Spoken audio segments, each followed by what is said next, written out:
Assalamualaikum warahmatullahi wabarakatuh. Waalaikumsalam.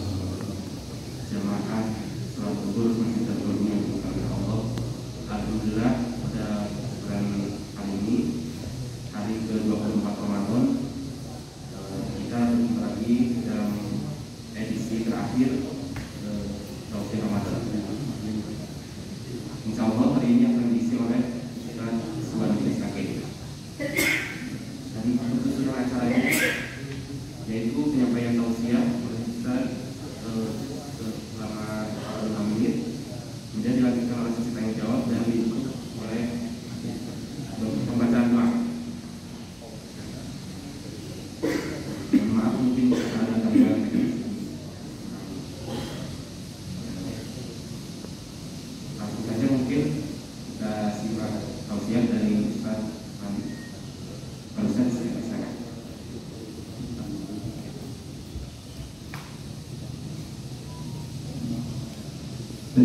Bismillahirrahmanirrahim. Assalamualaikum warahmatullahi wabarakatuh. Waalaikumsalam warahmatullahi wabarakatuh. Subhanallah walhamdulillah wa la ilaha illallah wallahu akbar. Asyhadu an la ilaha illallah wa asyhadu anna Muhammadan abduhu wa rasuluh. Allahumma shalli wa sallim wa barik ala Muhammad wa ala alihi wa sahbihi ajma'in. Qala rabbi ishrah li sadri wa yassir li amri wa hlul 'uqdatam min lisani yafqahu qawli. Alhamdulillah, para bapak, para ibu dan hadirin sekalian, kita bersama-sama masih dikaruniai sehat, masih dikaruniai iman, dan masih dikaruniai keistiqomahan dalam melakukan keislaman kita.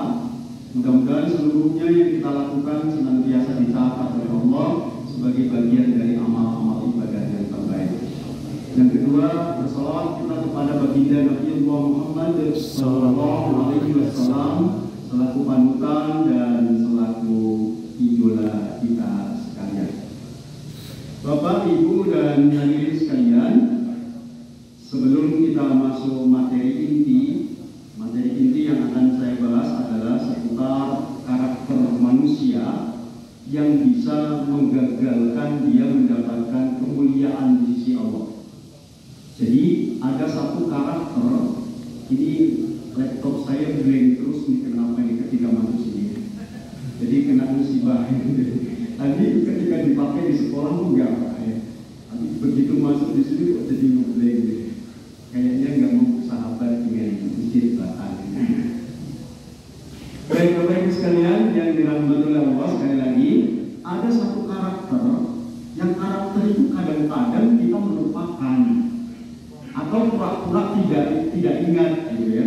Padahal itu karakter itu bisa menghapus seluruh nilai-nilai kebaikan yang pernah kita munculkan di hadapan Allah Subhanahu wa Ta'ala. Nah, maka Bapak Ibu sekalian, kita kayaknya mesti harus pahami ini dengan secara detail. Ini kalau ada yang bisa bantu, kalau bisa coprek, biasanya anak IPB itu jago-jago. Tapi kalau pakai ini lebih leluasa, lebih enak. Tapi kayak ini lebih. Baik, Bapak Ibu sekalian yang dirahmati oleh Allah, tapi sebelumnya saya ingin sampaikan Bapak Ibu sekalian, saya ingatkan kembali bahwa Ramadan kita ini tinggal bersisa beberapa hari lagi. Pastikan kita endingnya itu benar-benar maksimal.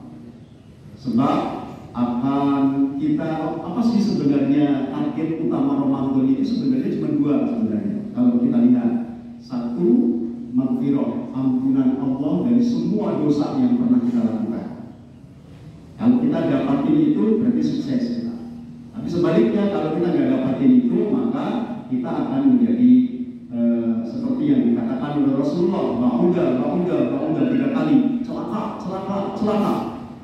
Celakanya sampai 3 kali Rasulullah mengatakan begitu. Siapa mereka itu? Salah satunya adalah mereka yang diberi kesempatan bertemu dengan Ramadan, tapi sampai Ramadan berakhir dia nggak dapat ampunan dari Allah. Dia dapat ampunan dosa-dosanya yang pernah dia lakukan. Itu sebenarnya target utamanya, kita ingin meraih maghfirah atau ampunan dari Allah Subhanahu wa Ta'ala.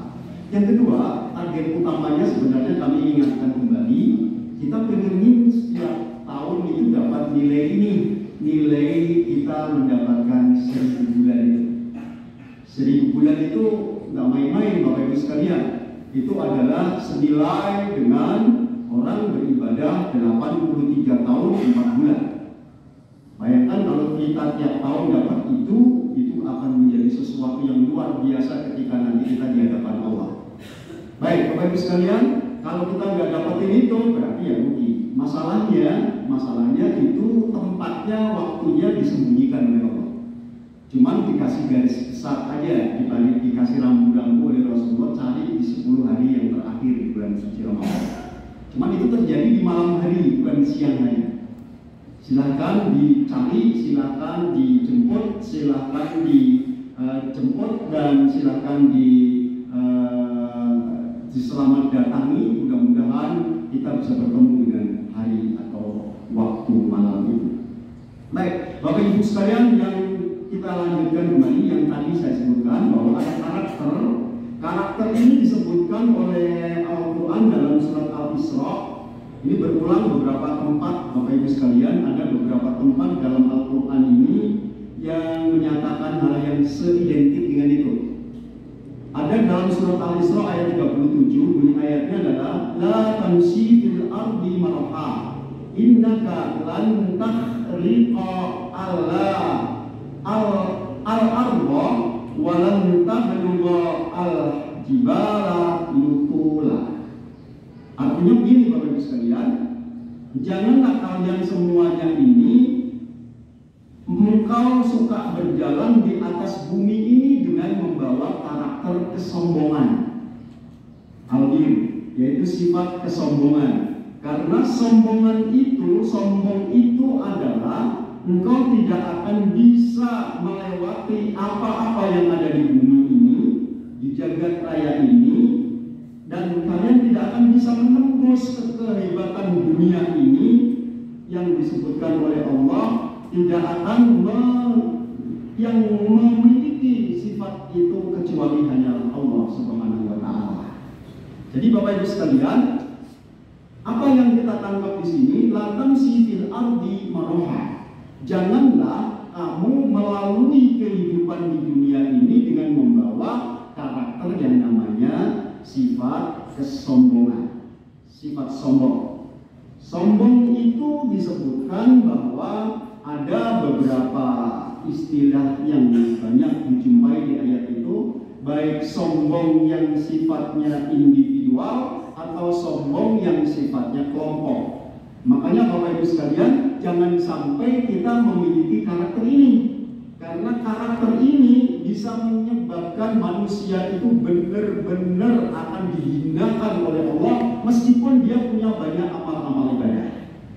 Baik Bapak Ibu sekalian, dalam bahasa Indonesia, kamus bahasa Indonesia yang tebal itu di sana disebutkan bahwa yang dimaksudkan sombong itu ada beberapa istilah lain. Ada yang disebutkan dengan istilah namanya angkuh, ada yang sifatnya takabur, ada sifatnya yang arogan, ada yang sifatnya tinggi hati, ada juga yang sifatnya besar kepala, ada juga yang menyebutnya dengan jumawa. Ada juga yang menyebutkan dengan bergadang diri. Itu bahasa Padang. Saya kurang hafal bergadang diri itu apa sih. Saya mencari-cari artinya apa di sini. Ada orang Padang ya. Kalau ada mungkin tahu apa bergadang diri. Nah, Bapak Ibu sekalian, apa akibatnya kalau orang itu memiliki karakter itu, karakter sombong itu, karakter angkuh itu, congkak dan seterusnya tadi? Kalau orang ingin membawa sifat ini, maka yang terjadi disebutkan oleh Al-Quran. Pertama, kana sayyi'uhu 'inda rabbika makruha. Itu adalah sesuatu yang sangat dibenci oleh Allah, adalah merupakan kejahatan besar di hadapan Allah. Kenapa Allah membenci? Karena itu adalah pakaian kebesaran Allah saja. Kalau dia memiliki karakter itu, berarti dia menyerupai dirinya dengan Allah Subhanahu wa Ta'ala. Makanya Allah begitu murka kalau orang itu memiliki sifat karakter tersebut. Yang kedua, la yuhibbul mutakabbirin. Setelah Allah itu membenci, yang terjadi adalah Allah tidak akan pernah menyukai orang-orang yang memiliki karakter itu. La yuhibbul mutakabbirin. Allah tidak suka, tidak demen sama sekali kepada orang-orang yang memiliki karakter itu. Kalau Allah sudah tidak suka, boleh jadi kita melakukan ibadah yang terbaik pun bisa jadi itu menjadi sesuatu yang tidak bermakna di hadapan Allah, karena Allah sudah tidak suka. Maka ketika seakan-akan kita melakukan ibadah, bisa jadi itu tidak bernilai ibadah di hadapan Allah, gara-gara kita menjadi orang yang tidak disukai oleh Allah. Kemudian yang ketiga, apa akibat dari orang memiliki sifat karakter ini? Balil ladina kafaruna fi izzatin wa siqaq. Sebenarnya orang-orang kafir itu berada dalam kesombongan terus-menerus dan permusuhan yang sangat sengit. Artinya karakter ini adalah karakternya orang-orang kafir, orang-orang yang munafik, orang-orang yang semuanya itu adalah orang-orang yang menjadi musuh-musuh bebuyutan Allah Subhanahu wa Ta'ala. Makanya Bapak Ibu sekalian, jangan pernah kita memiliki karakter ini, karena karakter ini adalah merupakan karakter yang harusnya tidak dimiliki oleh seorang muslim, tapi akan selalu dimiliki oleh orang-orang yang tidak memiliki keimanan di hadapan Allah Subhanahu wa Ta'ala. Kemudian yang berikutnya adalah fabashshirhum bi'adzabin alim. Orang yang memiliki karakter ini, maka yang terjadi adalah Allah akan menurunkan azab kepada orang itu, baik secara individual, kolegial, atau sebagai suatu negeri yang bertempat di dunia jagat raya ini. Betapa banyak negeri-negeri yang sudah dihancurkan oleh Allah gara-gara penghuninya, pengikutnya, bangsanya menjadi orang-orang yang sombong, yang takabur kepada Allah Subhanahu wa Ta'ala. Allah akan menurunkan azab yang sangat pedih, tidak hanya di akhirat, di dunia pun akan dimunculkan oleh Allah dengan azab-azab yang sangat membuat manusia yang tinggal di suatu tempat itu menjadi terhinakan. Salah satu di antaranya adalah fahisatan donka. Allah akan menyiapkan kehidupan kepada orang-orang yang sombong itu, kehidupan yang sangat sempit di dunianya. Dan nanti di akhirat ditutup kalimatnya, kalimat surat Thaha itu, wa yaumal qiyamati a'ma.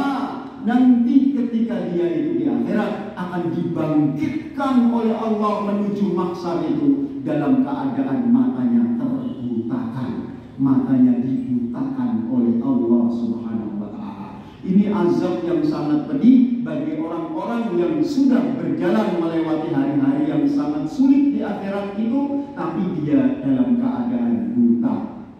Rasul menyebutnya yaumur rahim.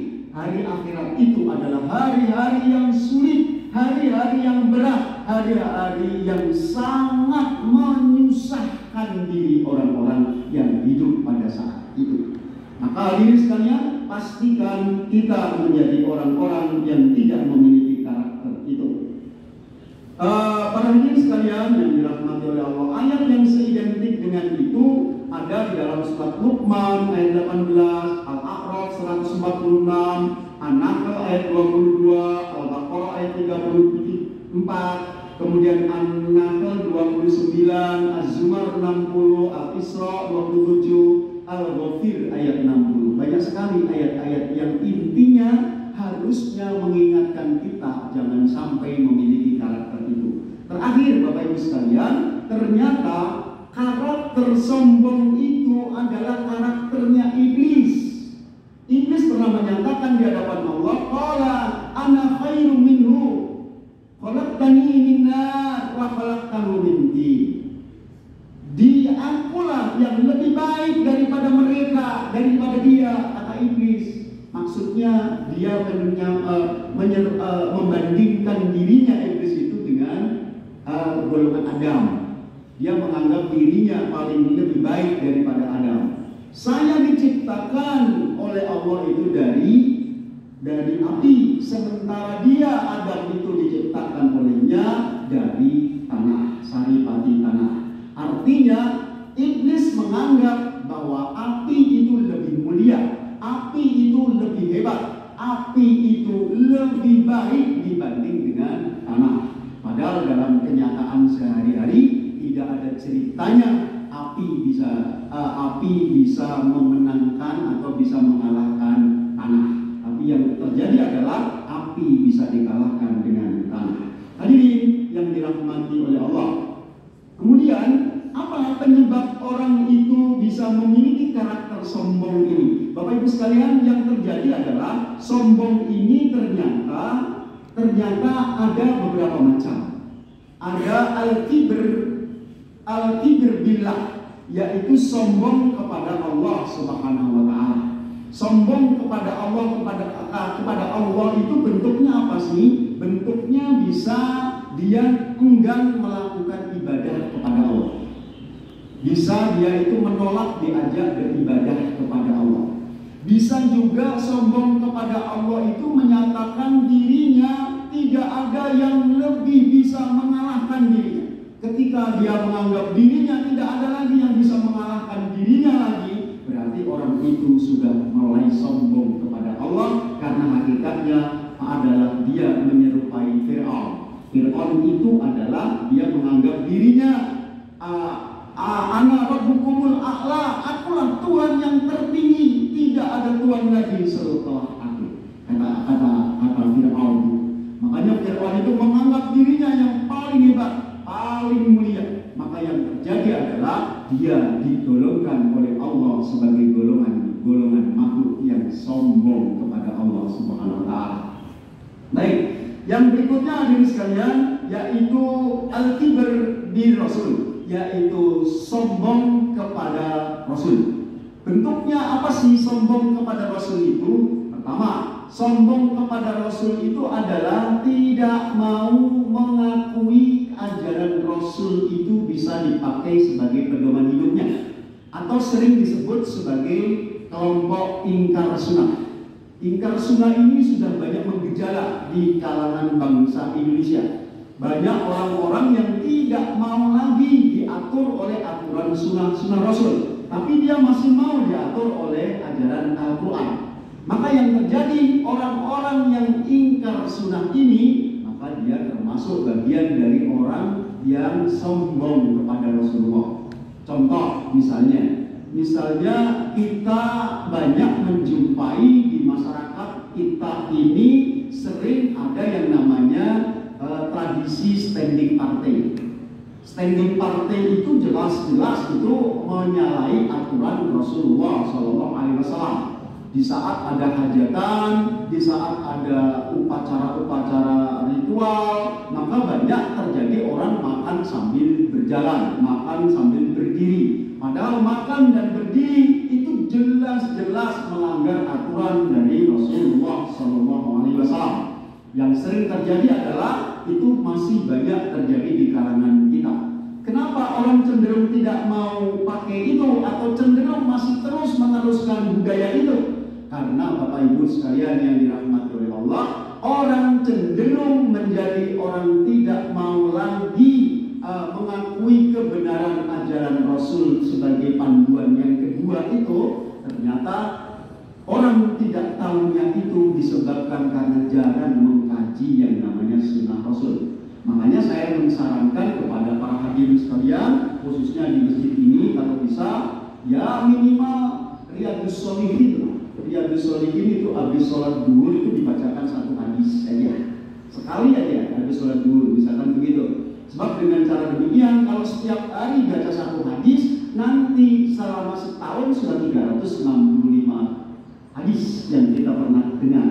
Tapi kalau kita nggak pernah seperti itu, di daerah kita tidak ada, di kantor juga nggak pernah ada, maka yang terjadi kita akan blank dengan yang namanya hadis-hadis Rasulullah. Kalau kita banyak tidak tahu, ujung-ujungnya kita akan banyak menyimpang dari ajaran Rasul, tapi yang terjadi kita nggak pernah merasa bahwa itu adalah pengingkaran dari ajaran Rasul.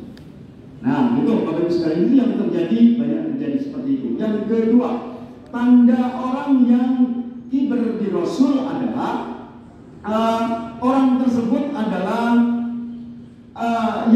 yang kedua adalah dia selalu mengolok-olok Rasulullah.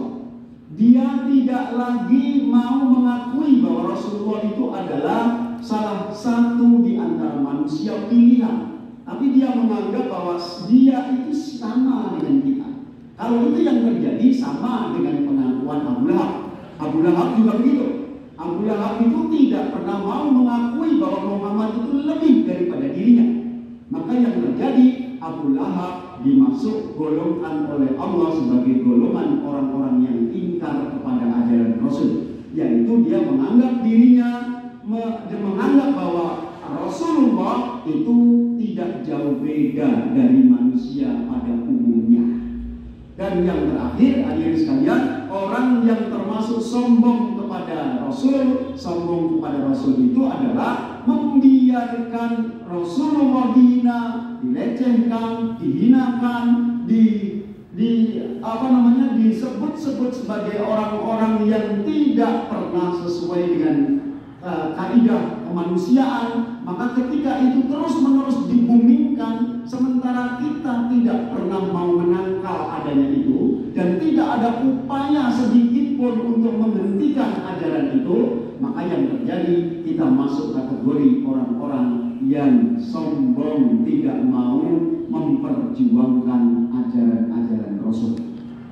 Dan yang ketiga, hadirin sekalian, adalah al-kibr binas, sombong kepada sesama manusia. Sombong kepada sesama manusia itu bentuknya bermacam-macam. Di antaranya adalah orang yang sombong kepada orang lain itu biasanya, para hadirin sekalian, adalah dia itu cenderung menjadi orang yang sifatnya selalu pamer. Orang yang pamer itu bagian dari pamer itu, atau bahasa Al-Qurannya namanya riya.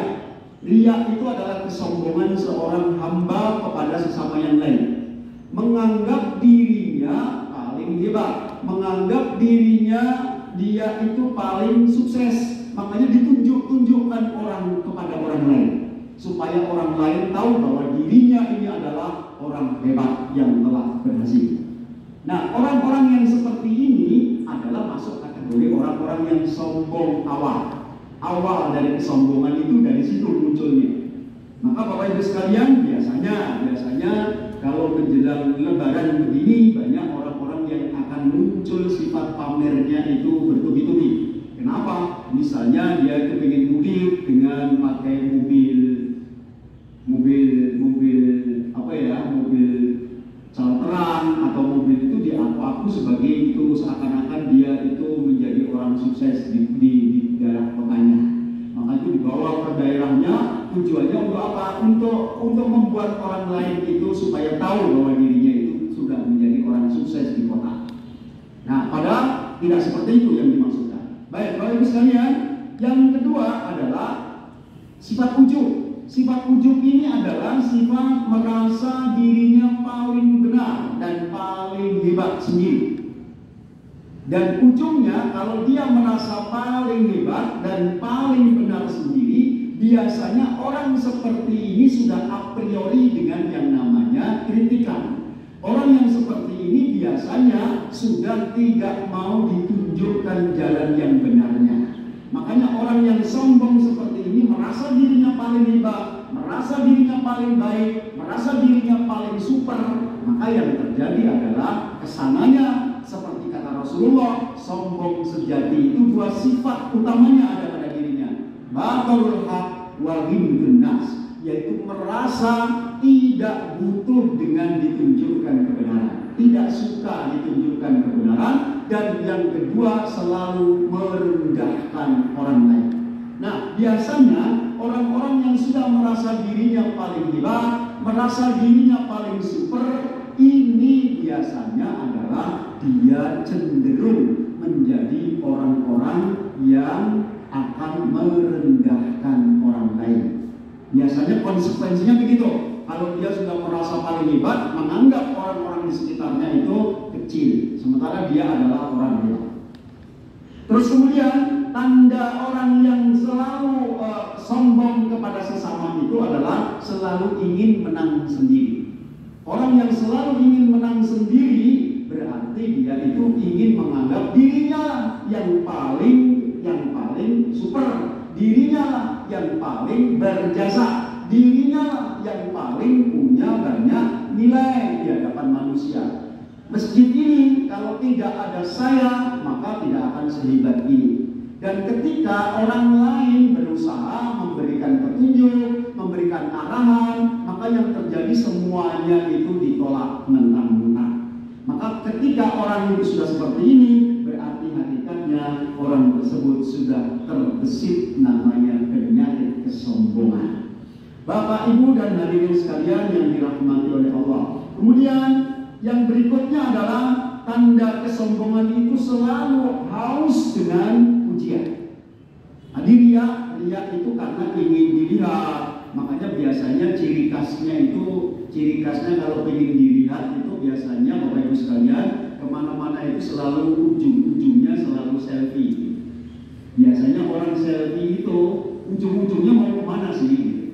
Biasanya ujung-ujungnya itu pengen dilihat bahwa saya sekarang lagi ada di sini, saya sekarang lagi begini. Nah, orang yang gemar selfie begitu itu kalau enggak hati-hati ini bisa muncul yang namanya sifat riya dan kesananya akan menjadi sebuah kesombongan.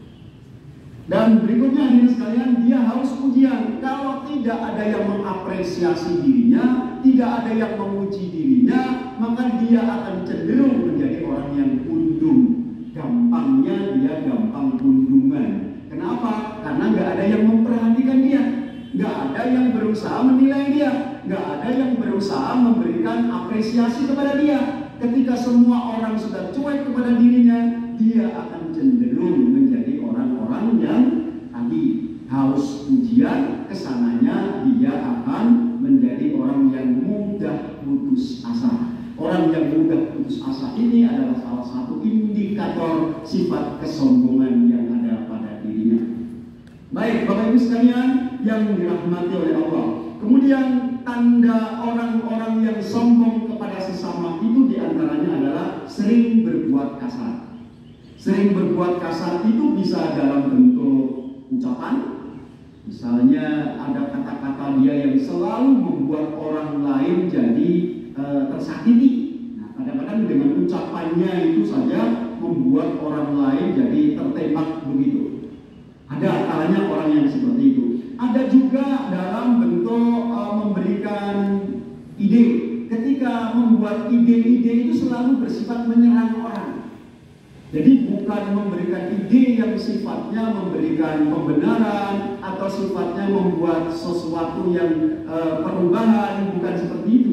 Tapi cenderungnya orang-orang yang sombong itu adalah menyerang orang lain dan akan menghinakan orang lain.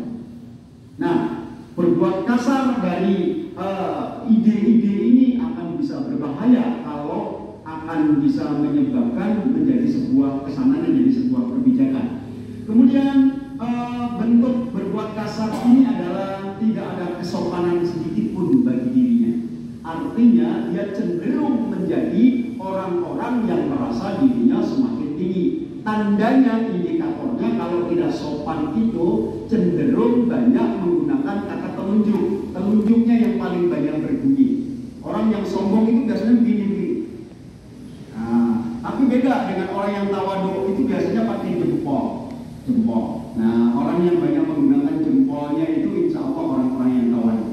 Jadi kalau banyak dengan telunjuk-telunjuk itu tandanya sifat kesombongan pada dirinya. Dia menganggap yang lain itu adalah seperti itu.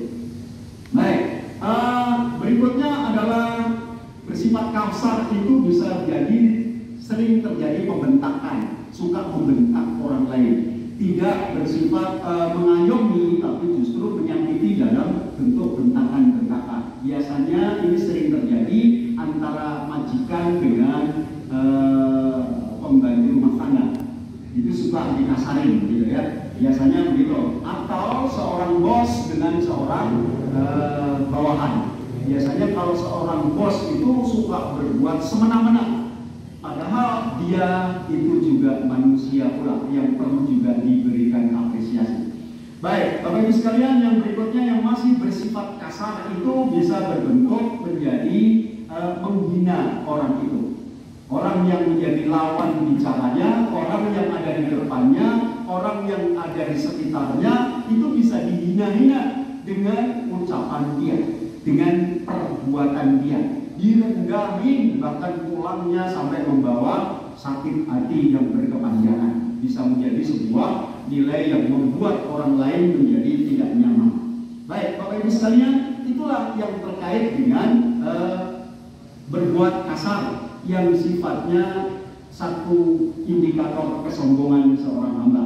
Terus kemudian Bapak Ibu sekalian, tanda berikutnya orang yang sombong kepada sesama manusia itu adalah tidak suka diberi nasihat. Batorul haq. Batorul haq itu tidak suka sekali diberi nasihat. Makanya kalau dia diberi nasihat, bawaannya adalah satu, acuh. Kalau dikasih nasihat itu dia suka acuh-acuh, acuh tak acuh, cuek dan seterusnya, a priori dan seterusnya. Terus kemudian bisa munculnya berbentuk malas-malasan aja, ngedengerin itu dengan penuh kemalasan, karena sudah tidak suka diberi nasihat. Kalau dia itu jelas melakukan kesalahan tapi nggak mau diberi nasihat, itu pertanda dia itu pengennya nggak mau dengar. Bila mana perlu ditutup dengan 2 telunjuk jari telinganya. Kalau ada orang-orang yang ngasih nasihat, itu ditutup saja, karena dia nggak mau dengar lagi. Nah, terus kemudian tanda orang yang tidak suka diberi nasihat itu adalah sulit memberikan apresiasi kepada orang lain. Nah, Bapak Ibu sekalian, kalau orang itu sulit memberikan apresiasi kepada orang lain, padahal orang lain itu sehina apapun pasti punya kelebihan, dan orang lain itu sangat menunggu apresiasi itu. Makanya perlu kita ini memberikan apresiasi. Orang yang jarang memberikan apresiasi dengan bawahannya, maka yang terjadi adalah dia menjadi orang yang sombong di hadapan Allah. Berikutnya, satu poin lagi Bapak Ibu sekalian, apa penyebabnya orang itu menjadi sombong? Satu, ternyata karakter bawaan yang dibawa oleh kedua orang tuanya. Dan sebenarnya bawaan ini masih bisa dirubah kalau manusianya itu mau merubahnya. Selama ada keinginan, selama ada upaya, maka di situ ada pertolongan Allah. Baik, yang kedua, dia akan merasa lebih dibanding dengan orang lain. Ada perasaan merasa lebih. Ketika muncul perasaan lebih, maka yang terjadi akan dekat sekali dengan kesombongan. Siapapun yang sudah pernah merasa ada kelebihan pada dirinya, makanya dia akan dekat sekali dengan sifat kesombongan itu. Terus kemudian biasanya orang ini akan menjadi orang-orang yang sombong ini. Di samping 3 item itu ternyata prosesi pertemanan, lingkungan. Bapak Ibu sekalian, kadang-kadang lingkungan itu akan membentuk kita menjadi orang-orang yang sedemikian rupa menjadi orang yang sombong. Makanya Al-Quran yang mengatakan fahdharuhum, berhati-hatilah terhadap lingkunganmu sekitarmu, orang-orang di sekitarmu, karena bisa jadi itu mengantarkan kamu akan terhinakan di hadapan Allah. Kemudian berikutnya adalah orang-orang yang cenderung menjadi sombong itu adalah self-centered, yaitu menganggap dirinya paling penting. Ketika ada orang menganggap dirinya paling penting di suatu kelompok, maka yang terjadi ada bibit-bibit kesombongan pada dirinya. Makanya Bapak Ibu sekalian, kalau kita mestinya harus menjauhi karakter itu. Biasanya kalau orang sudah merasa menjadi darah biru, maka akan menganggap orang lain itu darahnya berwarna merah. Nah itu, kalau orang itu sudah ada anggapan bahwa dirinya adalah darah biru, orang lain itu nggak akan ada yang darahnya itu hijau, nggak akan ada. Dialah orang-orang yang darah biru. Mudah-mudahan di sini semuanya darahnya ya darah merahnya merah yang seger, bukan merah yang sudah basi, ya. Nah, ketika orang sudah menganggap dirinya paling penting karena menganggap dirinya adalah darah biru itu, maka yang terjadi ada bibit-bibit kesombongan. Biasanya orang akan cenderung menjadi sombong kalau dia tiba-tiba menjadi orang kaya baru. Kalau orang itu menjadi orang yang tidak pernah memegang uang besar, tiba-tiba dia pegang uang besar, yang terjadi kesombongan itu akan mendekat pada dirinya. Makanya yang paling bagus dari orang kaya itu kok melalui proses, bukan menjadi orang yang kaya tiba-tiba. Kalau kaya tiba-tiba itu khawatir akan dekat dengan kesombongan. Nah, itu Bapak Ibu sekalian, jangan pernah menjadi orang kaya yang sifatnya dimatengin mendadak, itu namanya apa? Ya, apa itu namanya, karbitan ya. Baik, terakhir Bapak Ibu sekalian, orang cenderung menjadi sombong itu ketika orang itu memiliki sifat kurang percaya diri. Kalau orang itu menjadi orang yang kurang percaya diri, yang terjadi adalah orang itu akan dekat sekali dengan kesombongan. Karena apa?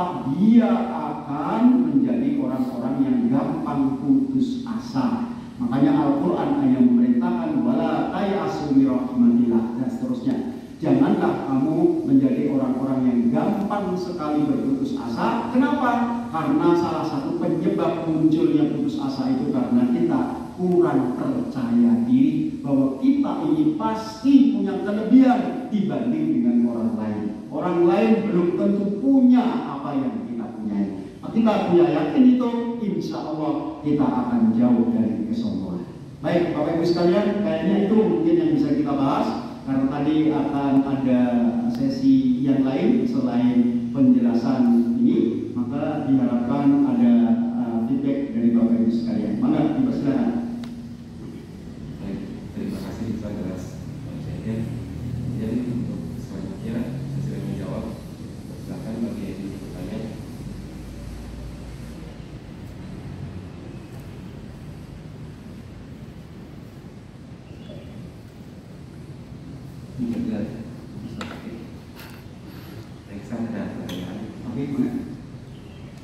Assalamualaikum Ustaz, mau tanya. Saya punya teman orang agnostik. Dia mengaku agnostik. Agnostik itu dia mengaku bertuhan tapi tidak mengikuti ajaran agama. Bagaimana cara mendakwahinya? Kalau secara KTP sih tertulisnya Islam. Baik, menghadapi orang-orang yang begini ini memang harus pakai kebijakan, Pak. Harus kebijakan. Misalnya kalau orang itu akan seperti itu akan susah diajak ditunjukkan jalan yang benarnya. Makanya pakai pendekatannya adalah pendekatan psikologis, bisa seperti itu. Contoh misalnya, benarkah bahwa neraka itu ada? Kadang-kadang orang itu kan tidak percaya dengan neraka, misalnya begitu. Benarkah neraka itu ada?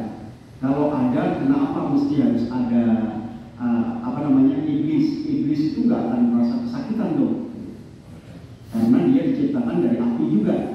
Kalau api disiksa dengan api, pasti dia nggak akan merasakan sakit kan gitu. Nah itu nanti untuk membuat pendekatan itu, apakah benar ada? Ternyata ditunjukkan aja, misalkan ini Bapak Ibu sekalian. Seperti contoh, kalau manusia itu menghadapi begitu cukup ditampar saja orang itu.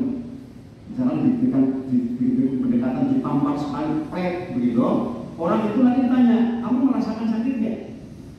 Nah, ketika dia ditanya itu merasakan sakit, berarti rasa sakit itu ada. Sakit itu ada, merasakan sakit itu pasti ada. Sama dengan pendekatan kepada Allah itu, apakah Allah itu benar-benar ada atau tidak? Nah, itu bisa dengan pendekatan sains, bisa pendekatan ilmu pengetahuan, atau bisa pendekatan psikologi juga. Bisa banyaklah cara untuk bisa mendekatkan bahwa manusia itu sangatlah rendah. Manusia itu sangatlah kurang tidak punya kekuatan dalam hidup ini. Pasti ada kekuatan lain yang bisa menyertai dirinya. Nah, itu dengan pendekatan sains, orang mungkin bisa semakin paham bahwa hidup ini manusia itu sangatlah terbatas. Apa yang dimiliki oleh manusia itu sangatlah terbatas. Di balik itu pasti ada kekuatan lain, yang kekuatan itu adalah kekuatan yang maha adil dan maha tinggi dan maha kuasa melebihi kekuasaan manusia pada umumnya. Maka pendekatannya adalah dengan cara seperti itu, yaitu diajak untuk dia itu tadabbur alam. Dengan tadabbur alam, maka insya Allah orang itu akan semakin paham. Dengan tadabbur diri, tadabbur nafsi, mendekati pada apa yang terjadi pada dirinya, itu insya Allah orang itu paham, semakin paham bahwa manusia itu sehebat apapun manusia pasti ada kelemahannya. Baik, sementara itu paling. Selanjutnya, saya ingin bertanya. Saya terkadang ingin menampilkan vibes kebaikan, misalnya dengan menstatuskan kajian atau bahkan menggunakan pakaian muslim pas kuliah. Hal ini dimaksudkan untuk menciptakan vibes yang penuh dengan kebaikan dan islami. Karena saya rasa akhir-akhir ini dengan berbagai media, orang-orang berlomba-lomba untuk menampilkan aib dan malah berlomba-lomba untuk share kemaksiatan. Namun saya rasa saya belum cukup saleh.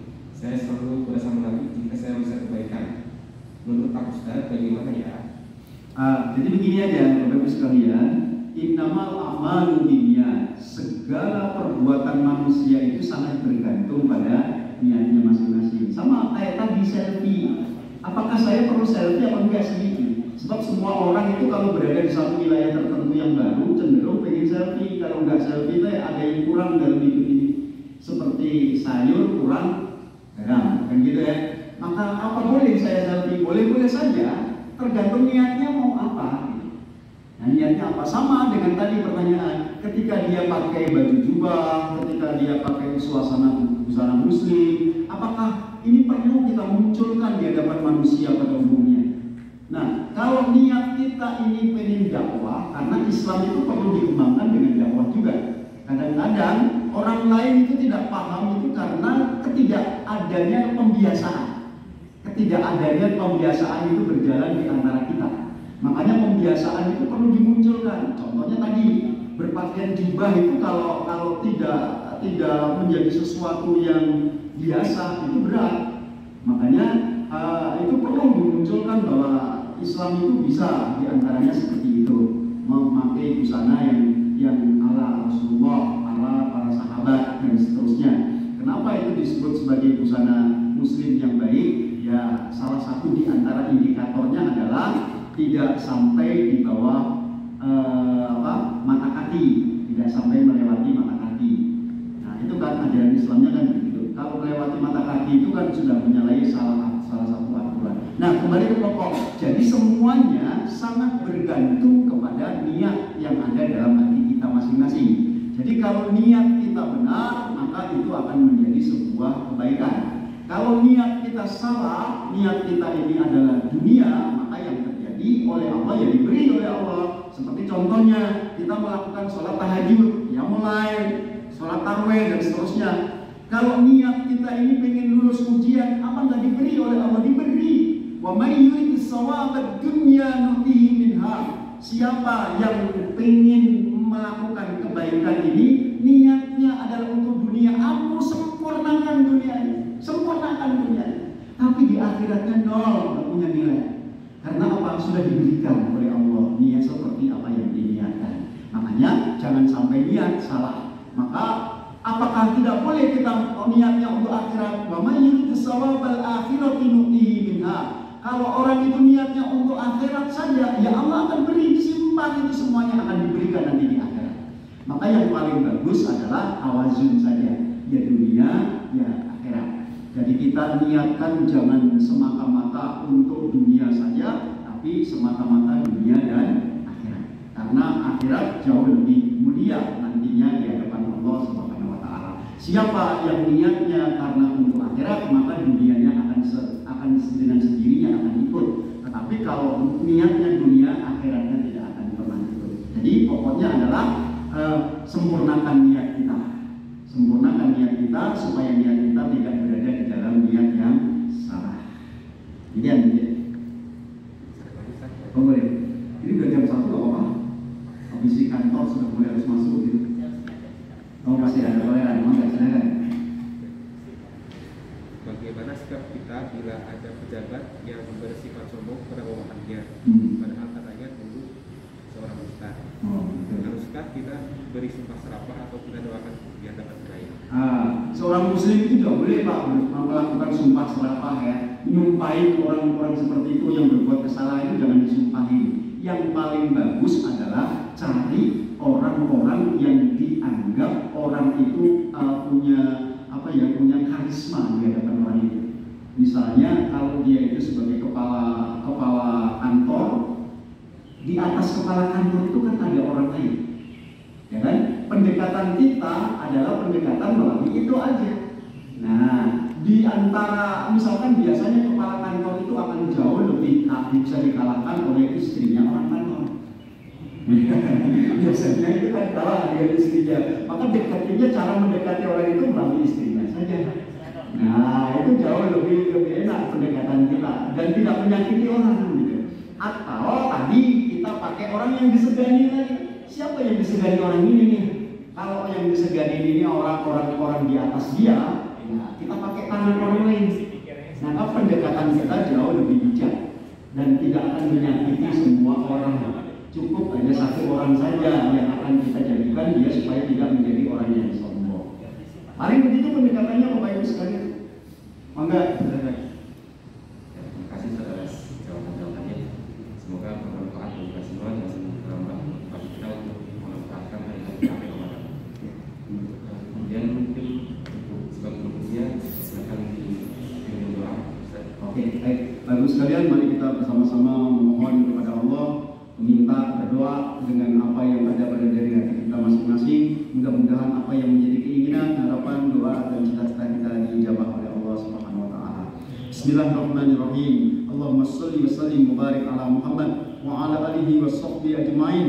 Walhamdulillahi rabbil alamin. Allahumma arinal haqqa haqqa warzuqna tiba'ah wa arinal batila batila warzuqna istinabah. Tuhai Allah, tuntunlah hati kami ini ya Rabb, agar hati ini mampu memahami yang benar itu benar, yang salah itu salah. Berikan kekuatan kepada hati kami untuk dapat menjalankan yang benar dan menjauhi yang salah. Allahumma ighfir lana wa liwalidayna warhamhum kama rabbayana shighara, minal muslimin wal muslimat wal mu'minin wal mu'minat al ahya'i minhum wal amwat. Ya Allah, ampuni dosa dan kesalahan kami, ampuni dosa dan kesalahan kedua orang tua kami, ampuni dosa dan kesalahan saudara-saudara kami, baik yang masih hidup bersama dengan kami ataupun yang sudah meninggal mendahului kami. Sayangi kami semuanya ya Rabb, al khusus kedua orang tua kami ya Rabb. Sayangi mereka berdua sebagaimana mereka berdua telah menyayangi kami di kala kami masih kecil. Allahumma ansur lil muslimin wal mu'minin wal mujahidin fi Gaza Palestina ya Rabb. Tolonglah saudara-saudara kami di Gaza sana ya Rabb. Mereka memperjuangkan, mereka menjaga tempat sucimu ya Rabb. Tapi hidupnya mereka saat ini terdolimi, hidupnya saat ini serba kekurangan ya Rabb. Hidupnya saat ini sedang mengalami keterpurukan ya Rabb. Tolonglah mereka, bahagiakan mereka, berikan mereka pertolongan kekuatan ya Rabb, dan berikan mereka kemenangan menghadapi musuh-musuh mereka yang akan menjauhkan mereka darimu ya Rabb. Tetap teguhkan mereka semuanya menjadi orang-orang yang bersabar dan menjadi orang-orang yang istiqomah berada di dalam agamamu. Allahumma ighfir, Allahumma Rabbana ighfir lana wa li ikhwanina alladhina sabaquna bil iman wa la taj'al fi qulubina ghillan lil ladzina amanu rabbana innaka ra'ufur rahim. Allahumma rabbana la tuzigh qulubana ba'da idh hadaitana wa hab lana min ladunka rahmah innaka antal wahhab. Tuhai Allah, jangan engkau ambil, jangan engkau cabut iman dan hidayah yang sudah bersemayam pada diri ini karena banyaknya kesalahan dan dosa-dosa yang pernah kami lakukan di masa silam kami. Ya Allah, tetap teguhkan kami menjadi orang-orang yang beriman dan bertakwa sampai detik-detik kematian kami nanti. Ya Allah, hari ini kami berada di penghujung bulan suci-Mu, bulan yang Engkau muliakan, bulan yang Engkau jadikan bulan yang panutan seluruh bulan yang ada. Maka ya Allah, berikan kami bisa menyelesaikan Ramadan ini sampai akhirnya. Jadi kami semuanya mendapatkan apa yang telah Engkau sediakan dan Engkau janjikan. Engkau ampuni dosa-dosa kami dan Engkau kumpulkan kami menjadi orang-orang yang sukses di kemudian hari. Tetap teguhkan kami menjadi hamba-hamba-Mu yang akan Engkau muliakan. Jangan biarkan kami menjadi orang-orang yang terhina di antara sekian banyak manusia yang ada di dunia ini. Engkau sebagai penguat apa yang ada pada diri kami. Ya Allah, ijabahlah apa yang menjadi keinginan, harapan dan doa-doa kami. Engkau yang menggenggam semua urusan doa-doa kami. Rabbana atina fid dunya hasanah wa fil akhirati hasanah wa qina adzabannar. Subhana rabbika rabbil izzati amma yasifun. Wassalamun alal mursalin. Walhamdulillahi rabbil alamin. Nas'alul ijabah ala doa al-Fatihah. A'udzu billahi minasyaitonir rajim. Bismillahirrahmanirrahim. Alhamdulillahirabbil alamin. Arrahmanirrahim. Iyyaka na'budu wa iyyaka nasta'in. Atur nuhun, mohon maaf. Assalamualaikum warahmatullahi wabarakatuh. Waalaikumsalam warahmatullahi wabarakatuh. Terima kasih kepada Ustaz Wahyu yang telah mengisi kajian kali ini dan kepada jemaah sekalian yang tetap setia mendengarkan kajian di Masjid Ramadan. Saya dari DKM dan panitia kegiatan Ramadan mohon maaf apabila ada kekurangan. Sampai jumpa lagi di kesempatan berikutnya. Assalamualaikum warahmatullahi wabarakatuh. Waalaikumsalam warahmatullahi wabarakatuh.